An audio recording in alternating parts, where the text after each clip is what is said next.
Assalamualaikum warahmatullahi wabarakatuh. Perkenalkan, nama saya Tegar Rauya Adin, mahasiswa Ilmu Komunikasi Universitas Muhammadiyah, Yogyakarta.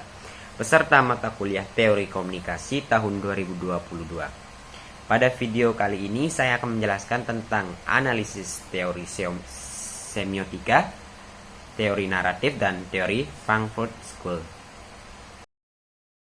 Oke, kali ini saya akan membahas tentang teori semiotika. Di sini ada pengertian dan tujuan. Pertama, saya akan membahas pengertian semiotika. Semiotika adalah sebuah ilmu atau metode analisis yang dapat mengkaji tanda-tanda yang terdapat pada suatu objek untuk diketahui makna yang terkandung dalam objek tersebut. Semiotika berasal dari bahasa Yunani yang berarti semion, yang berarti tanda. Selanjutnya, tujuan yaitu menafsirkan tanda-tanda verbal dan non-verbal. Selanjutnya ada 3 elemen penting. Yang pertama, tanda, mengacu pada objek. Yang kedua, tanpa tanda sebuah objek tidak akan pernah dijelaskan. Dan yang ketiga, hubungan antara tanda dan objek bersifat arbitrer atau semena-mena. Dan yang kedua ada kode, sistem di mana tanda itu bisa dipahami, tanpa kode sebuah tanda tidak akan dikenali. Yang ketiga ada kultur, di mana tanda dan kode beroperasi. Kultur inilah yang membuat kesepakatan atas tanda dan kode.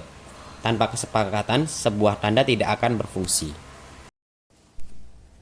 Nah, di sini ada 3 teori semiotik. Yang pertama ada triangle of meaning atau segitiga makna. Sebuah tanda adalah sesuatu yang mengacu pada sesuatu di luar tanda itu sendiri, yang disebut sebagai objek dan dipahami oleh seseorang, sehingga akan memiliki efek di dalam benak seseorang yang menerima tanda tersebut. Efek ini disebut sebagai interpretan. Dan yang kedua yaitu segitiga semiotik dari Ogden dan Richards. Tanda yang dimaksud oleh Peirce dalam segitiga Ogden dan Richards diistilahkan sebagai simbol, sementara objek diistilahkan sebagai referen, sedangkan interpretan disebut sebagai reference. Segitiga Ogden dan Richards memiliki garis putus-putus yang menggambarkan relasi yang terputus antara tanda dengan objek dalam istilah Peirce. Sementara relasi antara tanda dan interpretan dan objek adalah relasi yang bersifat sebab akibat atau causal relation. Dan yang ketiga yaitu sistem penandaan atau signification dari Ferdinand de Saussure. Menurut de Saussure, tanda dibagi menjadi 2, yaitu penanda signifer dan petanda. Penanda adalah penampakan fisik dari tanda. Apa yang dimaksud penanda menurut Saussure adalah apa yang dimaksud dengan tanda oleh Peirce. Contoh, penanda adalah tulisan atau kata kucing, sedangkan petanda adalah konsep yang terbangun di benak penerima tanda. Yang dimaksud petanda oleh Saussure sama dengan pengertian interpretan dalam penjelasan Peirce. Jika penanda adalah kata kucing, maka petanda adalah binatang berkaki 4, berbulu, dan menggemaskan. Oke, teori yang selanjutnya yang saya akan bahas yaitu teori naratif.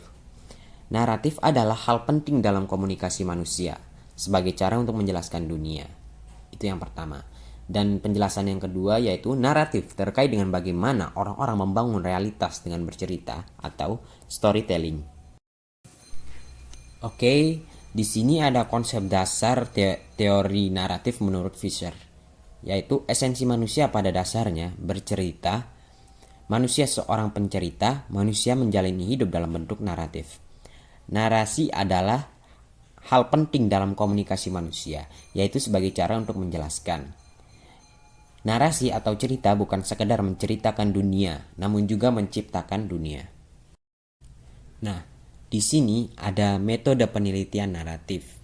Yang pertama, tidak semua informasi atau memberitahu merupakan narasi. Contohnya, iklan, lowongan, kerja, jadwal kereta api bukanlah narasi. Dan yang harus kita ketahui yaitu naratif berasal dari bahasa Latin nare, yang berarti membuat tahu. Selanjutnya yaitu analisis naratif. Titik sentral dalam analisis naratif adalah mengetahui bagaimana peristiwa disusun dan dijalani antara satu peristiwa disusun dengan peristiwa lain. Mengapa peristiwa satu ditampilkan di awal, mengapa yang lain di akhir, mengapa peristiwa-peristiwa tertentu dijalinkan dengan peristiwa yang lain. Oke, di sini ada 4 manfaat analisis naratif. Yang pertama, membantu memahami bagaimana pengetahuan, makna dan nilai diproduksi dan disebarkan dalam masyarakat. Yang kedua, memungkinkan menyelidiki hal-hal tersembunyi dan laten di suatu teks media. Dan yang ketiga adalah memahami bagaimana dunia sosial dan politik diceritakan dalam pandangan tertentu yang dapat membantu kita mengetahui kekuatan dan nilai sosial yang dominan dalam masyarakat. Dan yang keempat adalah analisis naratif mereferensikan konsulitas dan perubahan komunikasi. Oke, selanjutnya saya akan membahas tema tentang teori Frankfurt School. Merujuk pada sekelompok pemikir berhaluan Marxisme yang tergabung dalam kerja-kerja intelektual kritis di Institut Penelitian Sosial yang berpusat di Frankfurt, Jerman. Fokus perhatian yang dikaji dan coba diselidiki adalah masalah-masalah sosial. Salah satunya, seperti sejarah gerakan kaum buruh yang terilhami oleh pemikiran Marxisme. Tokoh-tokohnya antara lain Max Horkheimer, Erich Fromm, Franz, Neumann Herbert, Marcuse, and Theodor Wiardon. Menghasilkan salah satu model pertama studi budaya kritis yang menganalisis proses produksi budaya dan ekonomi politik. Oke, selanjutnya karakteristik teori kritis. Teori kritis selalu mengambil peran untuk curiga dan kritis terhadap kemampuan masyarakat atau realitas yang ada. Teori kritis selalu menempatkan realitas sosial dalam konteks historisnya. Artinya, teori kritis selalu berpijak pada proses historisitas masyarakat secara komprehensif. Teori kritik tidak memisahkan antara teori dan praksis. Oke, di sini ada teori kritis mazhab Frankfurt. Di sini ada 3 kritik tentang yang pertama yaitu kritik terhadap positivisme, yang kedua kritik terhadap sosiologi, dan yang ketiga kritik terhadap masyarakat modern. Yang pertama yaitu kritik terhadap positivisme. Beberapa kritik dari teori kritis mazhab Frankfurt antara lain, yang pertama yaitu positivisme cenderung melihat kehidupan sosial sebagai sebuah proses alamiah, sementara teori kritis cenderung memusatkan perhatiannya pada aktivitas manusia. Yang kedua, positivisme menganggap adanya metode ilmiah tunggal yang dapat diberlakukan pada seluruh bidang kajian dan bersifat netral. Dan yang ketiga yaitu paradigma positivisme memisahkan antara teori dengan praksis manusia.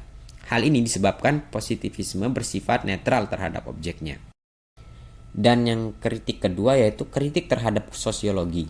Dari sudut pandang teori kritis, sosiologi tidak mungkin menjadi teori yang emansipatoris dan membawa perubahan bagi masyarakat. Bagi teori kritis, sosiologi dinilai gagal dan tidak serius dalam membangun kesadaran di masyarakat agar masyarakat dapat berdaya dan mampu mempengaruhi sekaligus dapat mengadakan perubahan terhadap realitas yang penuh dengan ketimpangan dan ketidakadilan.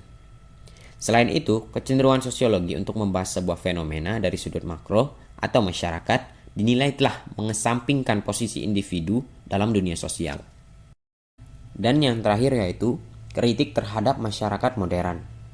Beberapa kritik dari teori kritis mazhab Frankfurt antara lain yang pertama yaitu masalah adanya kepalsuan, di mana masyarakat modern dianggap cenderung membangun realitas sosial ekonomi yang artifisial dan penuh dengan kepura-puraan. Terlebih jika ditransformasikan melalui media kepada halayak umum. Yang kedua yaitu produk-produk kapitalisme modern dalam berbagai wujudnya telah memanjakan sekaligus membius alam bawah sadar masyarakat. Yang ketiga yaitu teori kritis mazhab Frankfurt memberikan peringatan kepada manusia modern bahwa mereka tengah ditindas atau didominasi oleh kesadaran palsu yang dilanggengkan oleh ideologi. Mungkin itu saja yang bisa saya jelaskan, kurang lebihnya mohon maaf. Wassalamualaikum warahmatullahi wabarakatuh.